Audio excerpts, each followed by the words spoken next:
लोकाभिरामं रणरङ्गधीरं राजीवनेत्रं रघुवंशनाथं कारुण्यरूपं करुणाकरं तं श्रीरामचन्द्रं शरणं प्रपद्ये। कूजन्तं राम रामेति मधुरं मधुराक्षरम् आरुह्य कविता शाखां वन्दे वाल्मीकिकोकिलम्। ये श्री राम को राज्याभिषेक में व्यवधान उत्पन्न भइसकेपछि लक्ष्मणजी अब मानसिक पीडाले ज्यादै दुखी भएकाले मनमा नै धेरै रिसाएका थिए लक्ष्मण। उनी अत्यन्त रिसाएको हात्तीले जस्तै गरेर आँखा ठुला ठुला पारेर हेरिरहेका आफ्नो मनलाई बसमा राख्न सक्षम रामले धैर्य धारण गर्दै आफ्नो भाइ लक्ष्मणसँग भन्नुभयो, बाबु तिमीले धैर्य धारण गरेर आफ्नो मनमा भएको रिस र शोक परित्याग गर्दै मनबाट अपमानको भावना हटाएर हर्षित हुँदै मेरो राज्याभिषेकमा अथवा मेरो राज्याभिषेकका लागि तयार गरिएका सबै सामग्री हटाउने कार्य गर बाबु। जसबाट वनमा जाने कार्यमा व्यवधान उत्पन्न नहोस्। अब तिमीले मेरो वन जाने तयारीमा लाग्न उचित हुन्छ बाबु। मेरो राज्याभिषेकका कारण ज्यादै चिन्तित भए कि हाम्री माता कैकेयीको मनमा कुनै प्रकारको दुविधा नरहोस् अथवा उनलाई कुनै शंका अथवा त्यो प्रकारको सन्देह पनि नरहोस्। उनी सन्देहका कारण मनमा नै ज्यादै दुखी भइरहेकी छन्। यो कुरा मलाई सही छैन बाबु। आजसम्म मैले जानेर नजानेर माताहरू वा पिताको दृष्टिमा कुनै गलत कार्य गरेको मलाई सम्झना छैन। हाम्रा पिता सधैँ सत्यवादी रहेकाले उनी उहाँ चाहिँ परलोकको डरले सधैँ भयभीत रहनुहुन्छ। यसै कारण मैले आफ्नो पिताको पारलौकिक डर हटाउने कार्य गर्न उचित हुन्छ। यदि यो राज्याभिषेकको कार्य रोकिएन भने पिताका मनमा मेरो कुरा सत्य भएन भन्ने चिन्ता उत्पन्न हुनेछ अनि उहाँको मनको चिन्ताले मलाई के गर्नेछ, सधैँ पीडित बनाउनेछ। यसै कारण म आफ्नो राज्याभिषेकलाई रोकेर तत्काल यो नगरबाट वनमा जान चाहन्छु। आज म गएपछि ज्यादै सन्तुष्ट भएकी कैकेयीले आफ्नो छोरा भरतको अथवा यो प्रकारले के हुनेछ भने आफ्नो छोरा भरतको निर्भय र निश्चिन्त भएर राज्याभिषेक गराउन्। मैले रुखका बोक्राको लुगा र मृगको छाला लगाएर शिरमा जटाको जुरो बाँधेर वनमा गएपछि कैकेयीको मन आनन्दित हुन्छ। जुन विधाताले कैकेयीलाई यस प्रकारको बुद्धि दिएका छन्, जसको प्रेरणाले मलाई वनमा पठाउने दृढ निश्चय गरिन् माताले, मैले त्यसलाई असफल बनाएर उनलाई दुःख दिनका निम्ति उचित हुँदैन। मेरो वनवासमा र पिताले दिएको राज्य आफूबाट खोसिनुमा प्रारब्धको महत्वपूर्ण भूमिका रहेको मैले सम्झनुपर्छ हे लक्ष्मण। किनकि प्रारब्धका प्रभावले कैकेयीमा यस प्रकारको विपरीत भावना उत्पन्न भएको हुनुपर्छ। यदि त्यसो नहुँदो हो त उनले मलाई वनमा पठाएर पीडा दिने विचार गर्न सम्भव थिएन। मेरो मनमा कहिले पनि माताहरूप्रति भेदभाव उत्पन्न नभएको कुरा तिमीलाई थाहा नै छ हे लक्ष्मण भाइ। अनि कैकेयी पनि अब के हुनेछ त भने कैकेयी पनि पहिले मलाई र आफ्नो पुत्रलाई बराबर मान्थिन्। मेरो राज्याभिषेक रोकेर मलाई वनमा पठाउनका लागि उनले राजालाई अभिप्रेरित गर्न जुन ज्यादै डरलाग्दा र तीखा वचन प्रयोग गरिन्, त्यो साधारण मनुष्यको मुखबाट निस्कन सम्भव नै छैन बाबु। यसै कारण माताको यस प्रकारको कार्यमा प्रारब्धको महत्वपूर्ण भूमिका रहेको हुनुपर्छ। जसका विषयमा कहिल्यै सोचिएको हुँदैन त्यसैलाई प्रारब्धको विधान भनिन्छ। यो प्रारब्धको विधान मेट्न सक्ने सामर्थ्य प्राणी देवता कसैमा पनि छैन। यसै कारण निश्चय पनि प्रारब्धकै प्रेरणाले कैकेयीमा यस प्रकारको परिवर्तन आएको हो।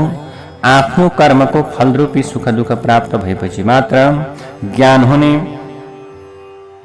प्रारब्धलाई पराजित गर्न सक्ने शक्ति कसैमा हुँदैन। यस प्रकार सुख दुःख डर रिस लाभ हानि अथवा उत्पत्ति र विनाश यस प्रकारका जति पनि घटना हुन्छन् त्यो सबै प्रारब्धको खेल हो। किनकि ज्यादै कठोर तपस्या गर्ने ऋषिले प्रारब्धको वशमा परेर आफूले पालना गर्दै आएको आफ्नो समस्त प्रकारको नियमलाई परित्याग गर्न बाध्य हुन्छन् भने काम र रिसका प्रभावले विवश भएर आफ्नो मर्यादाबाट च्युत हुन्छन्। जुन कुरा अनायास रूपमा आफूमाथि आइलाग्छ र ज्यादै प्रयत्नले आरम्भ गरेको कार्य रोकेर एउटा नयाँ परिस्थिति उत्पन्न हुन्छ, त्यसलाई प्रारब्धको विधान भनेर भनिन्छ। हे भाइ, यो तात्विक बुद्धिका आधारमा आफूले मनलाई संयमित उत्पन्न अथवा संयमित बनाएकाले अब के त भने मलाई आफ्नो राज्याभिषेकमा व्यवधान हुँदा पनि कुनै चिन्ता लागेको छैन। यसै गरी तिमीले पनि मेरो अनुसरण गरेर चिन्तामुक्त हुँदै यो जो राज्याभिषेकको कार्यक्रम छ यसलाई बन्द गराइदेऊ। यी राज्याभिषेकका लागि सजाएर राखेका कलशहरूबाट मेरो तपस्या रूपी व्रतको संकल्पका लागि आवश्यक स्नान हुनेछ। अथवा भनौँ राज्याभिषेकसँग सम्बन्धित मङ्गलमय जो द्रव्यहरू छन् ती द्रव्यहरूले परिपूर्ण यो कलश भएको जल अथवा यो कलशमा भरिएको जल मलाई आवश्यकता छैन। यो राज्य प्राप्ति र अप्राप्तिका विषयमा तिमी कुनै चिन्ता नगर। मेरो लागि राज्य र वनवासमा कुनै भिन्नता नभए तापनि विशेष रूपमा विचार गर्दा वनवास नै ज्यादै उन्नतिदायक भएको मलाई अनुभूति हुन्छ। मेरो भाइ, अब हामीले कैकेयीका कारण यो राज्याभिषेकमा व्यवधान उत्पन्न भएको सम्झनु हुँदैन, किनकि यो सबै प्रारब्धको वशमा रहेको छ। यसमा पिताको पनि कुनै दोष छँदै छैन। रामले यस्ता प्रकारका कुरा गरिरहँदा शिर झुकाएर सोचिरहेका लक्ष्मण अनायास रूपमा तत्कालै उनी दुःख र हर्षको बीचको अवस्थामा पुगे अथवा त्यो प्रकारको अवस्थामा आए। त्यसै समयमा लक्ष्मण आँखी भाउ उचालेर लामो लामो सास तान्न थाले। त्यस समयमा यसरी आँखी भाउ उचालिरहेका लक्ष्मणको अनुहार ज्यादै रिसाएको सिंहको जस्तै देखिन्थ्यो। त्यो प्रकारको अनुभूति हुन्थ्यो। जसरी हात्तीले आफ्नो सोनलाई हल्लाउँछ त्यसै गरी लक्ष्मणले पनि आफ्नो दाहिने हात हल्लाउँदै गर्दनको शरीरको तलमाथि, गर्दन चाहिँ शरीरको तलमाथि र अगल बगल सबैतिर घुमाउँदै आफ्नो दाजु रामलाई टेढो आँखाले हेर्दै भन्दछन्, हजुरको आशय अनुसार पिताको यो आज्ञालाई पालन नगरेर वनमा नजाँदा धर्म विरुद्ध हुन्छ भन्ने हजुरको धारणा रहेछ। हे दाजु, यसबाहेक मनुष्यहरूको मनमा आफ्नो पिताको आज्ञा पालन नगर्ने यदि राजा भयो भने त्यो हाम्रो न्यायसङ्गत किसिमले पालना गर्दैन भन्ने आशंका उत्पन्न हुन्छ। यी सबै दोष र आशंकाहरू निवारणका लागि हजुरको मनमा जुन उत्ताउलोपन आएको छ त्यो यथार्थमा अनुचित र भ्रमपूर्ण छ। हे दाजु, किनकि हजुरले असमर्थ प्रारब्ध भएको वस्तुलाई ज्यादै बलवान बताइरहनु भएको छ। प्रारब्धको निराकरण गर्न सक्षम हजुर जस्ता क्षेत्रीय वीर भ्रममा नपरेका भई यस प्रकारका कुरा गर्नुहुने थिएन। यसै कारण असमर्थ मनुष्यले अपनाउन योग्य र पुरुषार्थका लागि केही गर्न नसक्ने प्रारब्धको तिमी साधारण अब हजुरले के गर्नुभएको छ, साधारण मनुष्यले जस्तै प्रशंसा गरिरहनु भएको छ। हजुरले ती पापीहरूप्रति सन्देह नगर्नुको कारण के हो? हे दाजु, संसारमा कैयौं यस्ता पापमा ज्यादै आसक्त छन्। आसक्त भएका मनुष्य छन् जसले अर्कालाई ठग्न धर्मको नाटक गर्छन्। ती दुवै आफ्नो स्वार्थ सिद्धिका लागि मूर्खतावश धर्मको आडमा हजुर जस्ता चरित्रवान पुरुषलाई परित्याग गर्न चाहन्छन्।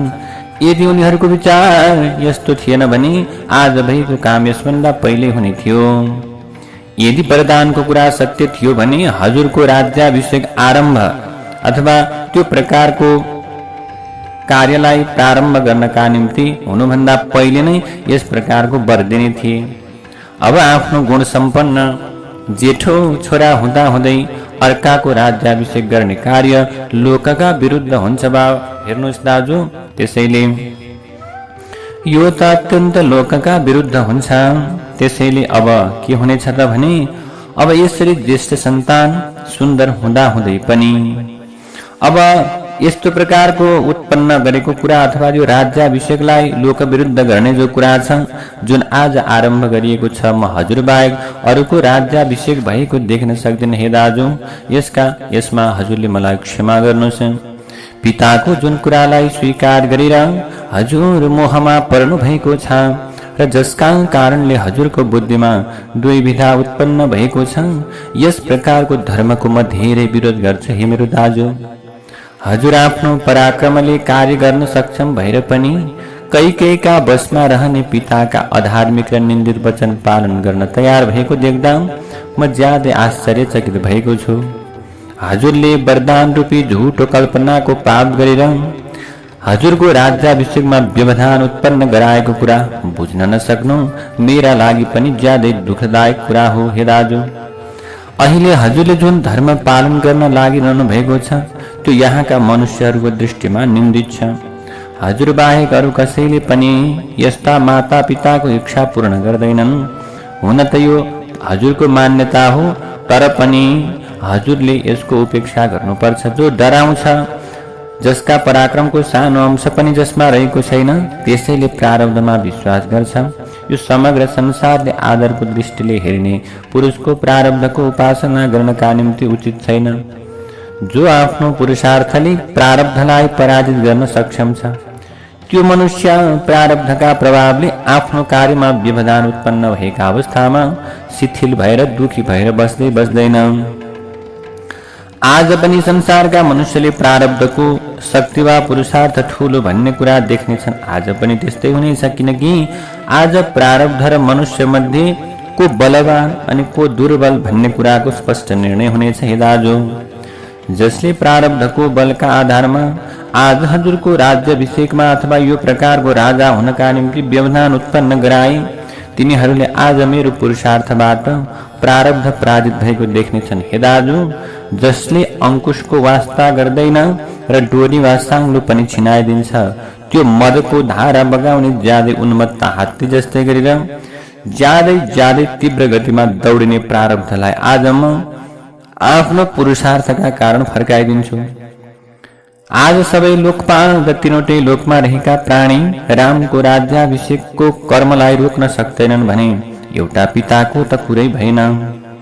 जसले आपसमा छल गरेर हजुरलाई 14 वर्ष वनवासमा पठाउने निर्णय गरे, तिनीहरू आफै 14 वर्ष वनमा लुकेर बस्नेछन्। हे दाजु, म पिताको र हजुरको राज्याभिषेकमा व्यवधान उत्पन्न गराएर आफ्नो पुत्रको राज्याभिषेक गराउने प्रयासमा लागे कि कैकेयीको आशालाई निराशामा परिणत गरिदिनेछु। हे दाजु, चिन्ता लिनु पर्दैन। जो मेरो बलको विरोधमा उभिन्छ त्यसलाई मेरो ज्यादै डरलाग्दो पुरुषार्थबाट उसको प्रारब्धले बचाउन सक्दैन। यो राज्यमा हजारौं वर्ष बिताएपछि जुन समयमा हजुरका अवस्थाका आधारमा वनमा बस्न जानुहुन्छ, त्यसै समयमा हजुरका छोरा राजा हुनुहुनेछ।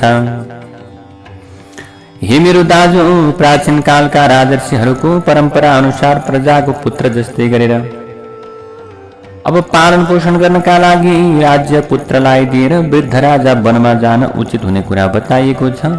हाम्रा महाराजले पनि वानप्रस्थ धर्म पालनमा आफ्नो चित्त एकाग्र गराउन सकिरहनु भएको छैन। यदि हजुरमा उहाँको आज्ञा विपरीत राज्य लिँदा सबै जनताले विरोध गर्नेछन्। उहाँको आज्ञा अनुसार हजुरले जंगल जानुभयो भने सबैले उहाँको पनि विरोध गर्नेछन्। हे दाजु, जनताले विरोध गरेपछि राज्य आफ्नो हातमा रहँदैन भन्ने आशंका रहेको छ भने त्यो आशंकालाई परित्याग गरिदिनुस्। अब जसरी किनारले समुद्रलाई रोकेको हुन्छ, त्यसै गरी म हजुरको र हजुरको राज्यको रक्षा गर्नका निम्ति प्रतिज्ञा गर्दछु मेरो दाजु। अब यदि यो कार्य गरिन भने मलाई वीरहरूले प्राप्त गर्ने लोक प्राप्त नहोस्। हे दाजु, यसकारण हजुरले यी मंगलदायक सामग्रीले आफ्नो राज्याभिषेक हुन दिनुहोस्। हजुर यो राज्याभिषेकको कार्यमा एकाग्रतापूर्वक लाग्नुहोस् अनि म एक्लै सबै विरोधी राजाहरूलाई रोक्न सक्षम छु। मेरा यी दुवै हात शोभाका लागि मात्र होइनन्।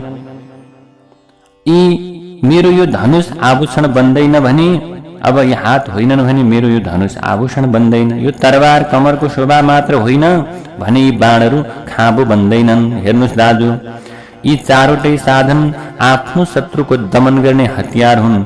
म जसलाई आफ्नो शत्रु सम्झन्छु त्यसको वध गरिदिन्छु।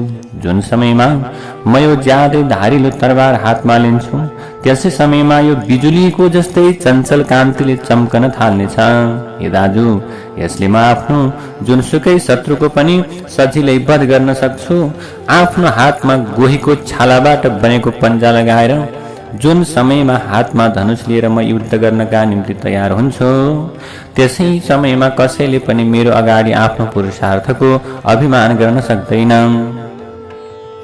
म धेरै बाणहरूले एक र एउटा बाणले धेरै योद्धाहरूलाई पृथ्वीमा लडाउँदै मनुष्य, घोडा र हात्तीहरूको मर्मस्थानमा बाण प्रहार गर्नेछु।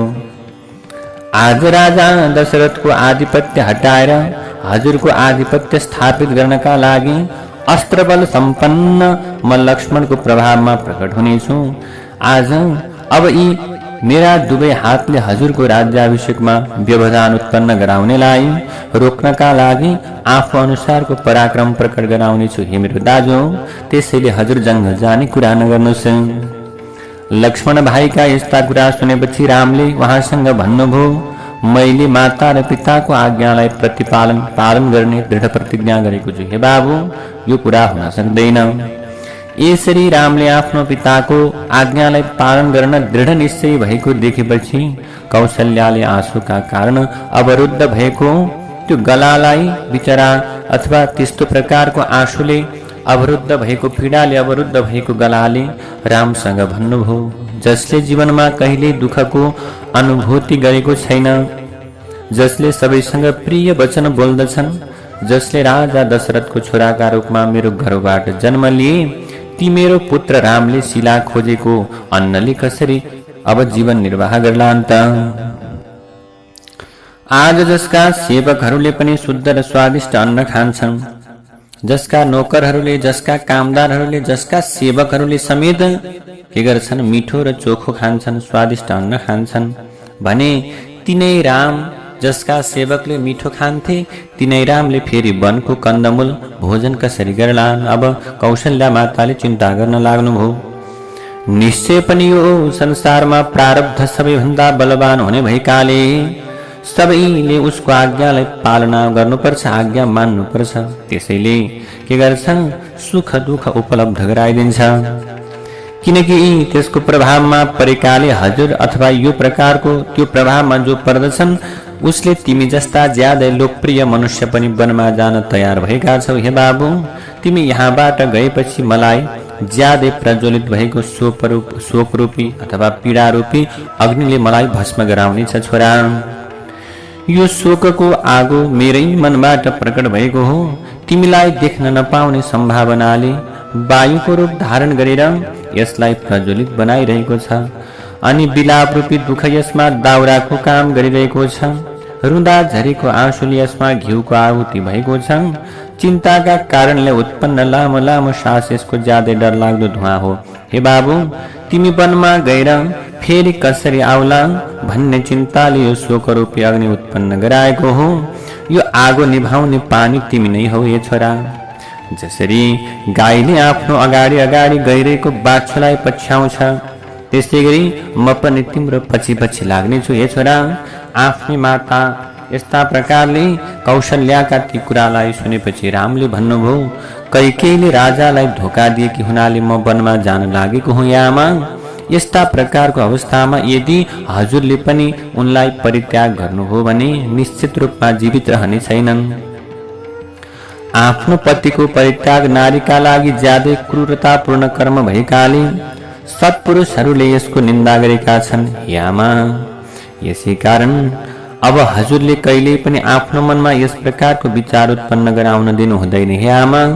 जुन समयसम्म मेरा पिता राजा दशरथ जीवित रहनुहुन्छ त्यस समयसम्म हजुरले उहाँको सेवा गर्नु पर्दछ, किनभने पतिले पत्नीको, पत्नीले पतिको सेवा गर्नु नै सनातन धर्म हो।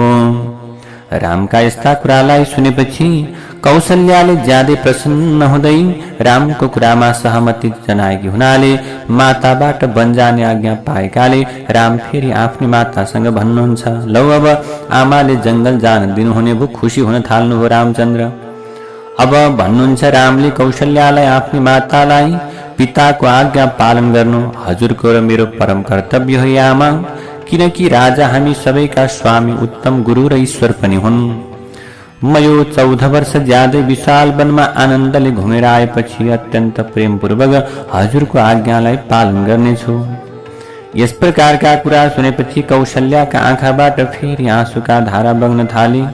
उहाँले त्यस समयमा ज्यादै दुखी हुँदै आफ्नो पुत्र रामलाई भन्दछिन्, कौशल्याले अब यी सौताहरूसँग बस्न म सक्दिनँ, यसकारण यदि तिमीले पिताको आज्ञा पालन गर्ने सिलसिलामा वन जाने निश्चय गरेका हौ भने मलाई पनि तिमीसँगै जङ्गलमा लैजाऊ हे छोरा। यस्ता प्रकारका कुरा गरेर मैले तिमीलाई छोड्न सक्दिन हे छोरा, म एक्लै बस्न सक्दिन भनेर अत्यन्त कौशल्या रुन थालिन्। उनी यसरी रोएको देखेपछि राम पनि रोनुभयो अनि उहाँलाई सान्त्वना दिँदै अब फेरि भन्ने क्रममा अब रामले भन्नुहुन्छ, आमा त्रिका लागि उसको पति देवता हो, यसकारण जुन समयसम्म राजा दशरथ जीवित रहनुहुन्छ त्यस समयसम्म हामीले आफूलाई अनाथ सम्झनु हुँदैन। भरत पनि ज्यादै धर्मात्मा भएकाले उनले सबै प्राणीसँग कल्याणदायक कुरा गर्दै एकाग्रतापूर्वक धर्मको पालना गर्नेछन्। यसै कारण अब उनले हजुरको सेवा गर्नेछन्। आमा म यहाँबाट गएपछि हजुरले महाराजलाई पुत्र शोकका कारणले कुनै कष्ट नहोस् भन्ने कुरामा ध्यान पुर्याउनुपर्छ। आमा पिताजी जो दशरथजी हुनुहुन्छ हाम्रा पिता राजा, उहाँ अब म यहाँबाट गइसकेपछि उहाँलाई हजुरले पुत्रको पीडाको अथवा पुत्र वियोगको त्यो प्रकारको पीडालाई कति पनि अनुभव हुन दिनु हुँदैन। त्यसैले हजुरले यो कुरामा ध्यान पुर्याउनु पर्छ हे आमा, किनकि शोकका कारण पिताजीको मृत्यु नहोस्, त्यसैले पिताजीको प्राण रक्षा गर्नु हाम्रो धर्म हो। उत्कृष्ट गुण र जाति लगायतका दृष्टिले ज्यादै उत्तम अनि एकाग्रतापूर्वक व्रत उपासनामा लागिरहने भए तापनि जुन नारीले आफ्नो घरको अथवा जुन श्रीमानले श्रीमतीको श्रीमतीले श्रीमानको सेवा गर्दैनन् भने तिनीहरू नरकमा पर्छन्। व्रत मात्रै उपासना मात्रै गरेर कहाँ हुन्छ र, एक अर्कालाई सम्मान र सेवा पनि गर्नुपर्छ। आमा अब जसले अन्य देवताको पूजा नगरेर आफ्ना श्रीमानको अथवा श्रीमतीको मात्र सेवा गर्ने व्यक्ति पनि स्वर्गलोक जान्छन्। यसकारण नारीले पतिको कल्याण हुने कार्य र पतिले आफ्नो श्रीमतीको कल्याण हुने कार्यमा लाग्दै सधैँ सेवा गर्नुपर्छ। यही नै स्त्री र पुरुषको वैदिक र लोकमा प्रख्यात भएको सनातन धर्म हो। यसका विषयमा श्रुतिस्र अनि स्मृतिहरूमा वर्णन गरिएको छ र हजुरले मेरो मङ्गलको कामना गर्दै सधैँ अग्निहोत्र गर्दाका समयमा फूलले देवताहरूको र सत्कारले ब्राह्मणहरूको पूजा गर्नुपर्छ। आमा यसरी हजुरले नियमित आहार गरेर नियमहरू पालना गर्दै पतिको सेवामा लागेर म आउने समयको प्रतीक्षा गर्नुहोस्। हे माताजी, यदि राजा जीवित रहनुभयो भने म आएपछि हजुरको अभिलाषा अवश्य परिपूर्ण हुनेछ। रामका यस्ता प्रकारका कुरालाई सुनेपछि पुत्र शोकले ज्यादै पीडित भएकी कौशल्याले भन्दछिन्, म तिम्रो वनमा जाने विचारमा परिवर्तन ल्याउन सक्दिन हे छोरा, किनकि कालको आज्ञालाई उल्लङ्घन गर्ने सामर्थ्य कसैमा हुँदैन। अब तिमी निश्चिन्त भएर वनमा जाऊ, तिम्रो सधैँ कल्याण हुनेछ, तिम्रो सधैँ कल्याण होस्। तिमी वनबाट फर्किएर आएपछि मेरो कष्ट हट्नेछ। जुन समयमा तिमी वनवासको महान व्रत पूर्ण गरेर फर्किएपछि पिताको ऋणबाट मुक्त हुनेछौ, त्यस समयमा म ज्यादै आनन्दित हुनेछु हे छोरा। यस पृथ्वी लोकमा प्रारब्धको खेल बुझ्न अत्यन्त कठिन छ, किनभने कसको प्रारब्धमा के छ, कसको पूर्व जन्मको सञ्चित कर्मले कस्तो प्रकारको फल प्राप्त हुन्छ भन्ने कुरा निश्चित गर्न अत्यन्त गाह्रो छ। त्यसैले अब कसले के प्रकारको कर्म भोग्नु पर्दछ भन्ने कुरा अहिलेसम्म थाहा छैन। त्यसैले तिमी जङ्गलमा गएर आइसकेपछि पिताको ऋणबाट अवश्य पनि मुक्त हुनेछौ हे छोरा। त्यो समयमा म पनि अत्यन्त आनन्दित हुनेछु। अब तिमी वनबाट फर्किसकेपछि अब मेरो कष्ट पनि हट्नेछ। अब तिमीले पिताजीको ऋण चुक्ता गरिसकेपछि म पनि आनन्दित हुनेछु। अब यस पृथ्वीलोकमा प्रारब्धको खेल बुझ्न ज्यादै कठिन भएकाले तिमीले मेरो कुरा अस्वीकार गर्दै वनमा जानका निम्ति उत्साहित भइरहेका छौ। जाऊ बाबु, अहिले तिमी जाऊ। त्यहाँबाट कुशलतापूर्वक आएर सान्त्वनापूर्ण सुमधुर वचनले मलाई फेरि आनन्दित बनाउनु भनेर माताका सुन्दर कुरा सुनिसकेपछि भगवान रामचन्द्र अलिक प्रसन्न हुन थाल्नुभयो। मङ्गलम कौसलिन्द्राय महनीय गुणाब्धये चक्रवर्ती तनुजाय सार्वभौमाय मंगलम्।